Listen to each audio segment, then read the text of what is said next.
ನಮಸ್ಕಾರ. ಮೊದಲನೇದಾಗಿ NH66ಗೆ ನೀವೆಲ್ಲರೂ ಬಂದಿದ್ದಕ್ಕೆ ಧನ್ಯವಾದಗಳು. ನಮಗೆ ಸಿನಿಮಾ ಅಂತ ಅನ್ನಿಸಿದಾಗ ಅಥವಾ ಪ್ರೆಸ್ ಮೀಟ್ ಅಂತ ತಲೆಗೆ ಬಂದಾಗ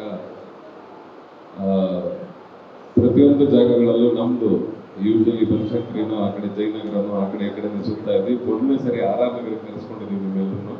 ಬಂದಿದ್ದಕ್ಕೆ ಧನ್ಯವಾದಗಳು. NH66 ಅವ್ರು ಹೇಳಿದಾಗೆ ಒಂದು ಥ್ರಿಲ್ಲರ್ ಡ್ರಾಮಾ.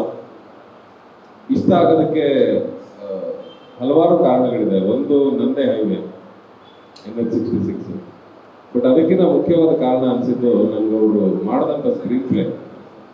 ಅವರು ಲಂಡನ್ನಲ್ಲಿ US ಅಲ್ಲಿ ಸ್ಕ್ರೀನ್ ಪ್ಲೇ ರೈಟಿಂಗ್ನ ಕಲ್ತ್ಕೊಂಡು ಬಂದು, ನಾನು ಇಂಟ್ರೆಸ್ಟಿಂಗ್ ಆಗಿದ್ದೆ ಅವ್ರದ್ದು ಪ್ರೊಫೈಲ್ ಬಂದಾಗ ಕತೆ ಕೇಳೋಕ್ಕಿಂತ ಮುಂಚೆ. ಹಿಂಗೆ ಬರ್ತಿರ್ತಾರೆ ನೋಡೋಣ, ಏನು ಅಲ್ಲಿ ಹೋಗಿ ಕಲ್ತ್ಕೊಂಡ್ಬಂದಿದ್ದಾರಲ್ಲ ಅಂತ ಸ್ವಲ್ಪ ಉಡಾಪೆಯಲ್ಲೇ ಇದ್ದೆ ನಾನು. ಆದರೆ ಅವ್ರು ಹೇಳಿದ್ಮೇಲೆ ನನಗೆ ನರೇಟಿವ್ ತುಂಬ ಇಷ್ಟ ಆಯಿತು, ಆ ಸ್ಕ್ರೀನ್ ಪ್ಲೇ ತುಂಬ ಇಷ್ಟ ಆಯಿತು. ಆ್ಯಂಡ್ ಪ್ರೊಡಕ್ಷನ್ ಕೂಡ ನಾನೇ ಮಾಡಬೇಕು ಅಂತಿದ್ದೀನಿ ಸರ್, ಅದು ಖುಷಿ ಆಯಿತು. ಇನ್ನೊಬ್ಬರು ಪ್ರೊಡ್ಯೂಸರ್ ಅವ್ರಿಗೆ ಕತೆ ಹೇಳಿ ಅವ್ರು ಒಪ್ಪಿಸಿ ಅವ್ರಿಗೆ ಬಡ್ಜೆಟ್ ಫಿಕ್ಸ್ ಮಾಡಿ ಇವನ್ನೆಲ್ಲ ಮಾಡೋದಕ್ಕಿಂತ ನಾನೇ ಮಾಡಬೇಕು ಅಂತಿದ್ದೀನಿ ಸರ್ ಅನ್ನೋಂಥ ಧೈರ್ಯದಲ್ಲಿ ಬಂದರು, ಅದು ಖುಷಿ ಆಯಿತು. ಸೊ ಇದೆಲ್ಲದರ ಜೊತೆ ಅವ್ರ ಕಾಸ್ಟಿಂಗ್ಗೆ ಒಂದಿಷ್ಟು ಆಪ್ಷನ್ಸನ್ನು ಹಿಡ್ಕೊಂಡ್ಬಂದಾಗ ಎಲ್ಲರೂ ನನ್ನ ಫೇವ್ರೇಟ್ಗಳೇ ಆಗಿದ್ರು. ಆ್ಯಸ್ ಶ್ರುತಿ ಮೇಡಮ್ ಆಗಿರ್ಬೋದು, ಇನ್ನೊಂದು ಕಡೆ ರಾಜೇಶ್ ನಟರಂಗ ಅವರು ಈ ಸಿನಿಮಾದಲ್ಲಿ ಆ್ಯಕ್ಟ್ ಮಾಡ್ತಿದ್ದಾರೆ. ಸೊ ರಾಜೇಶ್ ನಟರಂಗ ಸರ್, ಶ್ರುತಿ ಮೇಡಮ್ ಇದ್ದಾರೆ ಅಂತಂದರೆ ನಮಗೂ ಇನ್ನೂ ಒಂದು ಕಾನ್ಫಿಡೆನ್ಸ್ ಜಾಸ್ತಿ ಆಗುತ್ತೆ. ಅಂದರೆ ಪ್ರೊಫೆಷ್ನಲ್ ಆ್ಯಕ್ಟರ್ಗಳ ಜೊತೆ ಆ್ಯಕ್ಟ್ ಮಾಡುವಂಥ ಅನುಭವ. ನಾವು ಎಷ್ಟೇ ಥ್ಯಾಂಕ್ ಯು. ಅಂದರೆ ಎಲ್ಲರೂ ರಂಗಭೂಮಿ ಕಲಾವಿದರಾಗಿರೋದ್ರಿಂದ, ಆ ಕಡೆ ರಾಜೇಶ್ ನಟರಂಗ ಅವರು ಕೂಡ ಭಾಳ ವರ್ಷದಿಂದ ರಂಗಭೂಮಿಯಲ್ಲಿ ಅವರು ತಾಲೀಮನ್ನ ಮಾಡಿದ್ದಾರೆ. ನಾನು ಕೂಡ ರಂಗಭೂಮಿಯಿಂದ ಬಂದಿದ್ದು. ಶ್ರುತಿ ಅವರು ನಾನು ಆ್ಯಕ್ಚುಲಿ ಇದೇ ಸಿನಿಮಾ ಫಸ್ಟ್ ಟೈಮ್ ನಾವು ಆ್ಯಕ್ಟ್ ಮಾಡ್ತಿರೋದು ಜೊತೆಲಿ, ಅಂದರೆ ಆ್ಯಸ್ ಅ ಪೇರ್ ಈ ಥರ ತುಂಬ ಸ್ಕ್ರೀನ್ ಸ್ಪೇಸ್ ಇಟ್ಕೊಂಡು ಆ್ಯಕ್ಟ್ ಮಾಡ್ತಿರೋದು. ಬಟ್ ನಾವಿಬ್ಬರು ಆ್ಯಕ್ಚುಲಿ ಒಂದು ನಾಟಕ ಮಾಡಬೇಕಾಗಿತ್ತು ಅಂತ ನಮ್ಮ ಗೆಳೆಯರು ಸುಮಾರು ಜನ ಪ್ಲ್ಯಾನ್ ಮಾಡಿದ್ರು. ಬಟ್ ಆ ನಾಟಕ ಇವತ್ತರೆಗೂ ಅವ್ರಿಗೂ ಟೈಮ್ ಸಿಕ್ಕಿಲ್ಲ, ನಮಗೂ ಟೈಮ್ ಸಿಕ್ಕಿಲ್ಲ. ಆ್ಯಕ್ಚುಲಿ ನಾವು ಫಸ್ಟ್ ಸ್ಟೇಜಲ್ಲಿ ಮೀಟ್ ಮಾಡಬೇಕಾಗಿತ್ತು, ಇಲ್ಲಿ ಮೀಟ್ ಮಾಡ್ತಾ ಇದ್ದೀವಿ as on this. So NH66 ಆ ಲ್ಯಾಂಡ್ಸ್ಕೇಪ್ ಆಗಿರ್ಬೋದು, ಆ ಸಿನಿಮಾದ ಓವರಾಲ್ ಅದನ್ನು ಶೂಟ್ ಮಾಡುವಂಥ ಪ್ರಕ್ರಿಯೆ ಆಗಿರ್ಬೋದು, ನಾವು ಇಷ್ಟು ದಿನ ಕೂತ್ಕೊಂಡು ಡಿಸ್ಕಸ್ ಮಾಡಿದಾಗ ನಿನ್ನೆ ಕೂಡ ಸ್ಕ್ರಿಪ್ಟ್ ರೀಡಿಂಗ್ ಮಾಡ್ತಾ ಇದ್ವಿ. Final round of script reading ಮಾಡೋದು, ಅಲ್ಲೂ ಕೂಡ ಹಲವಾರು ಇನ್ಪುಟ್ಸ್ಗಳನ್ನ ತೊಗೊಂಡು ಇಂಪ್ರೂವೈಸ್ ಮಾಡೋದಕ್ಕೆ ಏನೇನು ಬೇಕು ಅಂತ. ಸೊ ಒಂದು ಕಥೆನ ಬರೆದು ತೊಗೊಂಬಂದು, ನಾನೇ ನಾಯಕ ನಟ ಆಗಿದ್ರು ಕೂಡ ಸುಮ್ಮನೆ ತೊಗೊಂಬಂದು ಹೇಳಿದ ತಕ್ಷಣ ಅದನ್ನು ಒಪ್ಕೊಳ್ಳೋದಕ್ಕಾಗಲ್ಲ.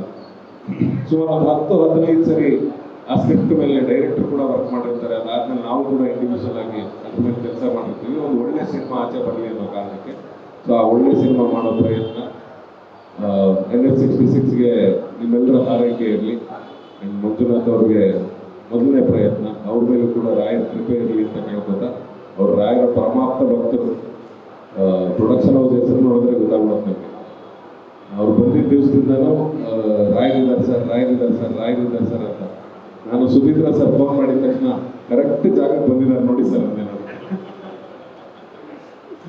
ಕರೆಕ್ಟ್ ಜಾಗಕ್ಕೆ ಬಂದಿದ್ದಾರೆ ಸರ್, 24/7 ರಾಯರು ಬರ್ತಿರ್ತಾರೆ. ಸೊ ಆ ರಾಯರು ಒಳ್ಳೆ ಆಶೀರ್ವಾದ ಮಾಡಲಿ ಸರ್, ಈ ಸಿನಿಮಾ ಚೆನ್ನಾಗಾಗಲಿ. ಹಾಗೆ ಆಗುತ್ತೆ, ನಮ್ಮ ಪ್ರಯತ್ನ ನಿಮ್ಮ ಜೊತೆ ಇದ್ದೇ ಇರುತ್ತೆ. ಇನ್ನು ಮಿಕ್ಕಿದ್ದೆಲ್ಲ ದೇವರು ಬಿಟ್ಕೊಳ್ಳೋಣ ಅಷ್ಟೇ.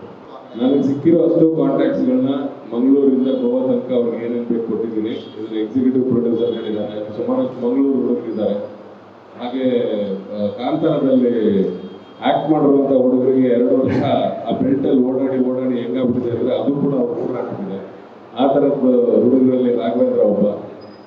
ಸೊ 2-3 ವರ್ಷದಿಂದ ನಾವು ಕಾಂತಾರಕ್ಕೆ ಅದೇ ಜಾಗದಲ್ಲಿ ಇದ್ದಿದ್ದರಿಂದ ಎಲ್ಲ ಹುಡುಗರಿಗೂ ಆ ಅನುಭವ ಆಗಿದೆ. ಸೊ ಯಾರಿಗೂ ಅದೇನು ವಸ್ತು, ಆ ಊರು ಹೊಸದು ಅಂತ ಯಾರಿಗೂ ಅನ್ನಿಸ್ತಿಲ್ಲ. ಸುಮಾರಷ್ಟು ಪೋರ್ಷನ್ಸನ್ನು ಮಂಗಳೂರಲ್ಲಿ ಶೂಟ್ ಮಾಡ್ತಾ ಇದ್ದೀವಿ, ಮಿಕ್ಕಿದ್ದೆಲ್ಲವೂ ಕೂಡ ಟ್ರಾವೆಲಲ್ಲಿ ಶೂಟ್ ಆಗ್ತಾ ಹೋಗುತ್ತೆ. ಗೋವಾದಲ್ಲಿ ಸುಮಾರು 10 ದಿನ ಶೂಟಿಂಗ್ ಇದೆ. ಸೊ ಇದಿಷ್ಟನ್ನು ಮುಗಿಸಿ ಏಪ್ರಿಲ್ ತಿಂಗಳಲ್ಲಿ ಮೇಜರ್ ಶೂಟಿಂಗ್ ಮುಗಿಯುತ್ತೆ. ಅಕಸ್ಮಾತ್ ಏನಾದ್ರು ಪ್ಯಾಚ್ ವರ್ಕ್ ಥರ ಉಳ್ಕೊಂಡ್ರೆ ಮೇ ತಿಂಗಳಲ್ಲಿ ಮಾಡೋಣ ಅಂತ ಪ್ಲಾನ್ ಇದೆ. ಏನಕ್ಕೆ ಅಂದರೆ ಒಂದೇ ಸ್ಟ್ರೆಚಲ್ಲಿ ಮಾಡ್ತಿರೋದು, ಒಂದು ಸಣ್ಣ ಲುಕ್ ಚೇಂಜ್ ಮಾಡಬೇಕು ಅಂತ ಡೈರೆಕ್ಟರ್ಗೆ ಆಸೆ.